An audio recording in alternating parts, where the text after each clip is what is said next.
Hello and welcome to Africa News. I'm Bakhtiar Sanova and here are the stories making headlines today.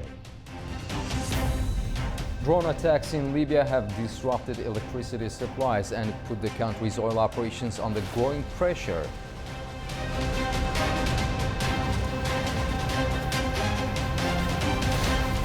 Health officials in the Democratic Republic of the Congo say more than 2,000 people have now died in the Ebola outbreak.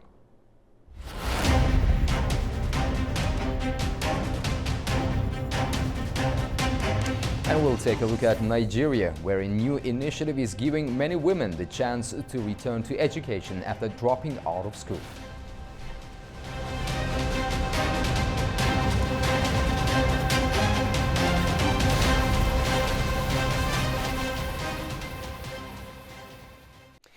We begin in Libya, where drone attacks have disrupted electricity supplies and put the country's oil operations under growing pressure. An attack on the South Zawiya substation caused a complete outage, cutting power to areas south of the city. The attack followed explosive-laden drone strikes on fuel tanks at Libya's largest operating refinery. The National Oil Corporation says it could declare a force majeure if attacks continue.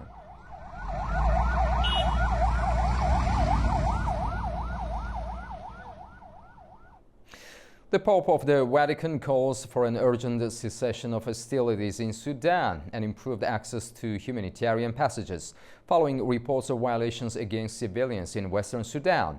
Naba Mahidin has more from Khartoum.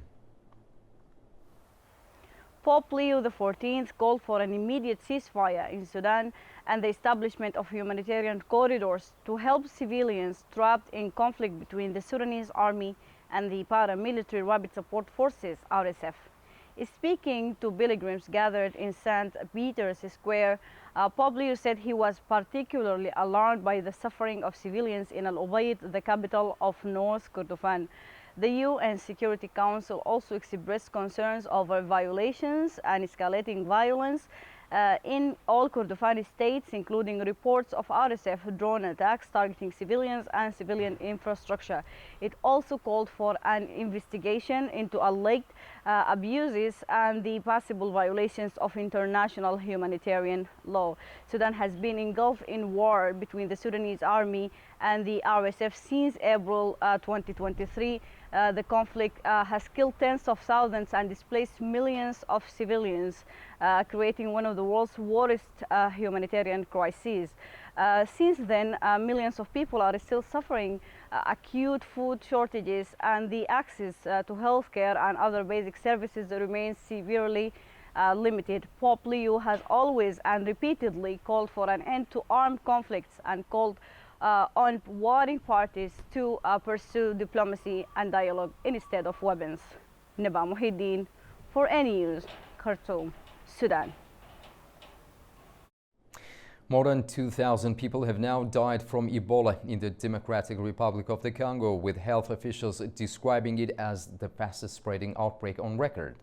The latest government figures show there are more than 4,000 confirmed cases, with more than 700 patients still in isolation or hospital care. The United Nations says half of the deaths have occurred in the last 20 days, with cases reported in 5 provinces. The outbreak is the largest ever recorded in the DRC and the second largest globally after the 2014 to 2016 West Africa epidemic.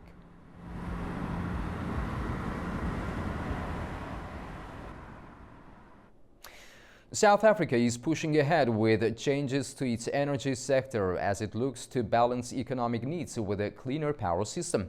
The transition is bringing new challenges and opportunities for communities long reliant on traditional energy industries.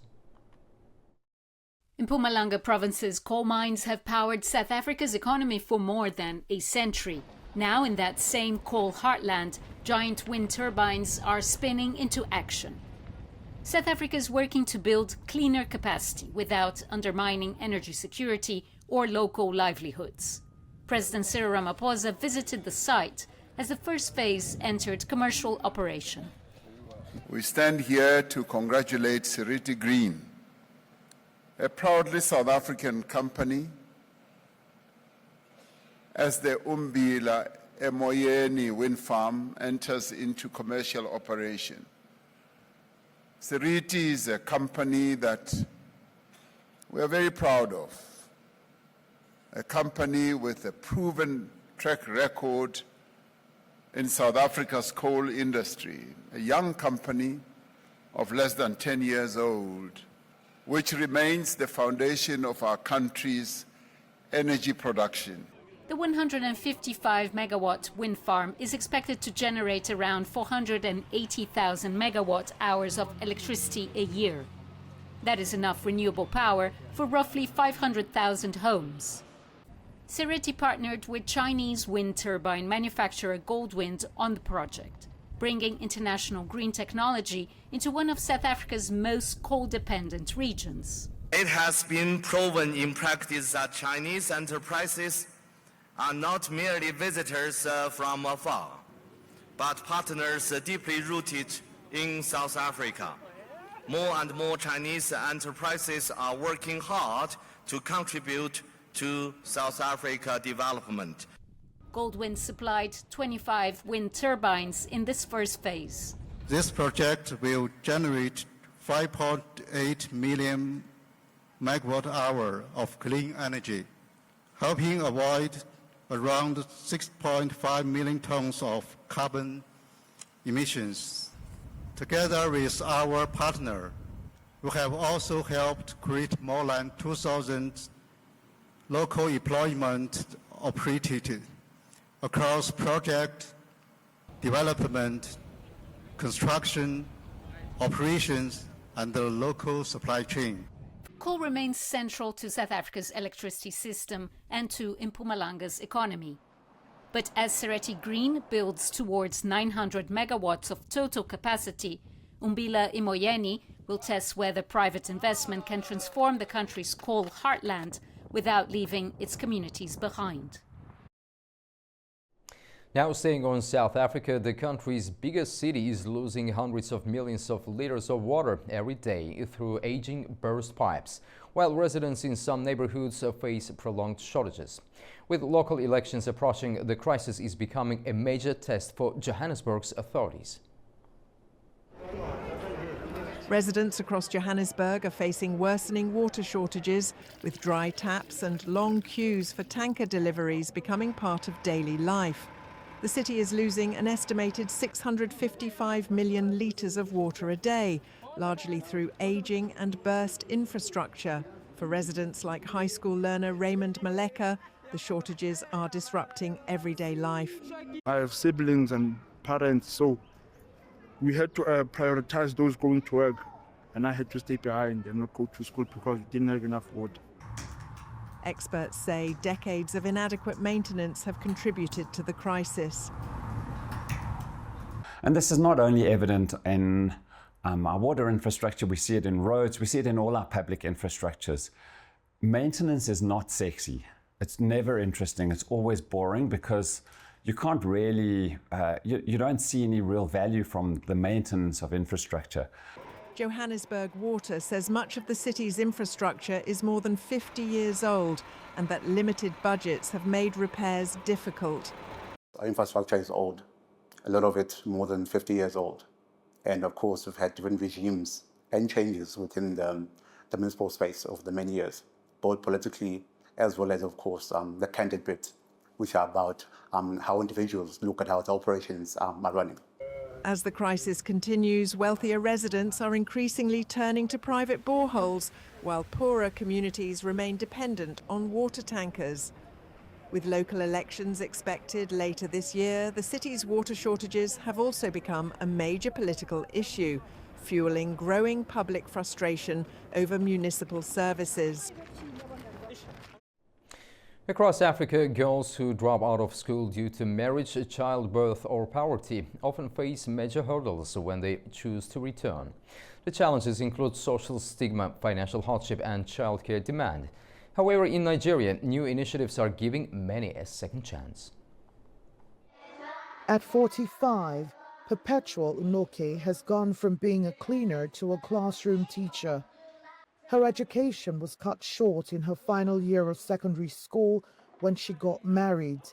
Although her husband promised she could continue her education, marriage, children, and circumstances made that difficult. Years later, a cleaning job became the turning point. I got a job, cleaning job in KHMS. So when I got job there as a cleaner, so I see during August they will pay teachers double salary, but our own they will not pay us at all. So I now say, no, I can't continue like this. So I have to further my education. Noki's experience is part of a wider pattern of girls leaving school before completing their education. In a particular state in the north, enrollment as a primary school, you have over 300,000 female primary school students. When we went further to check at junior secondary, the number dropped drastically to 80,000. And at the end of senior secondary, we saw a number of just 40,000. So the government should be asking, what happened to the over 250,000 students? The sharp fall in enrollment highlights the challenge of keeping girls in school as they progress through the education system. For those who drop out, Second Chance and adult education programs provide an opening. Teachers say more investment is needed to address the barriers that continue to keep many girls and women out of school. For women returning to school, the journey can still mean balancing school with work, marriage, and childcare. But for Unoke, going back to school has given her a new career and a second chance to pursue a dream that was interrupted years ago. Her message to other women is simple. It's not too late for them. As long as me, at my 45, can go back to school, they can do it, no matter the issue, no matter the situation. From a school dropout to a classroom teacher, Unoke's journey shows what a second chance at education can concretely mean. That's all we have today on Africa News. Thank you for watching. Stay tuned to A News for more stories shaping Africa and the world.